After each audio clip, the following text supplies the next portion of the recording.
შენ ხარ ქართული ოცნება შენ მე მყავს შვილი და ვარ წყნარად რომ ამ ქვეყანაში ცეცხლი არ ანთია მე შვილები მყავს და წყნარად არა ხო მე არა ვარ იმის მე არ მინდა ამ ქვეყანაში ცეცხლი რომ დაიქოს და შენ ვერ მეუნები იმის არგუმენტს ჩემ ძმასაც რო კონდეს 7 მილიონი მიღებული საპარტნიორო ფონდიდან და რომელსაც არ თხოვე და აჩუქებენ ხო შეიძლება მე წყნარად ყოფილიყავ მაგრამ არა ვარ დავაგინო ეხა დედა შუაკუთიმაზე გადაცემაში რომ არავითარი ძმას აქვს საჯარო დადასტურებული რა 7 მილიონი აქვს მიღებული კი რა თქმა უნდა სესხი აიღო საპარტნიორო ფონდიდან რომელიც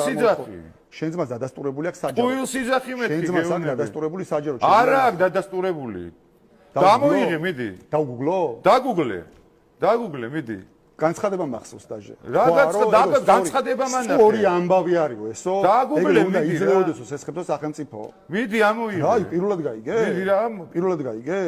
პირველად გავიგე ხა ჩემი ძმის ამბავი მე თუ არ ვიცი შენ იცი ხა ჩემზე უფრო კარგად კაი განახები კაი ხა მომისმინე კაი მე და აგერ არის შენი ძმა რა და ჩემი ძმა ბევრჯერ არის ხა იმაში დაიგუგლება კი ჩემი ძმა იგუგლება კი ცეგან გითხარი დაგუგლე თუ არ დაგუგლე ეხა მითხარი დაგუგლე დაუგულე და წაგიკითხავ რას ამბობს შენი ძმა ხო რას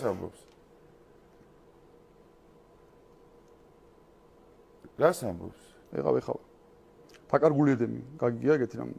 კი გამიგია მე ხო მაგაზე არის ლაპარაკი ხო რა მე რა 7 მილიონი ლარის ინვესტიცია განახორციელა აგრარული საზოგადოებრივი კამპანია Global Brain-ში აღნიშნული ინვესტიცია საინვესტიციო საინტერესოებო თვალსაზრისით რომ თუ სხვა ბიზნეს პროექტის საპარტნიორო ფონდი რაღაცა ამერიკაში უნდა გაეტანა ღვინო საბოლოოში არ ჩამოიცხა ეს ფული და თავად ლევან გაჩეჩილაძე ამბობს რომ მართალია სახელმწიფო მის პროექტში კომერციულ რისკს იღებს მაგრამ წარმატების შემთხვევაში ეს პროექტი ქვეყანას მნიშვნელოვან სარგებლობას მოუტანს საბოლოოში არც ერთი ღვინო ამერიკაში არ გასულა საწერია 7 მილიონი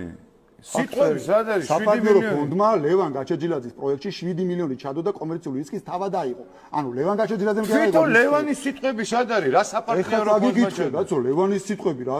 თავად ლევან გაჩეჩილაძე ამბობს რომ მართალია სახელმწიფო მის პროექტში კომერციულ რისკს იღებს, ანუ ფული მან აიღო, მაგრამ რისკი სახელმწიფომ აიღო თავის თავზე, საგანელიძემ, მაგრამ წარმატების შემთხვევაში ეს პროექტი ქვეყანას მნიშვნელოვან სარგებლობას მოუტანს. ეხლა ამაზე უნდა ვილაპარაკო დიდხანს, ჩაგიდებ ლინკს თუ გინდა და ნახავ. ამის მეტი რა არის, ამაზე 900 ნიუსი იყო კაცო. ნიუსი რო იყო ეს არის, ანუ მაგას გეუბნები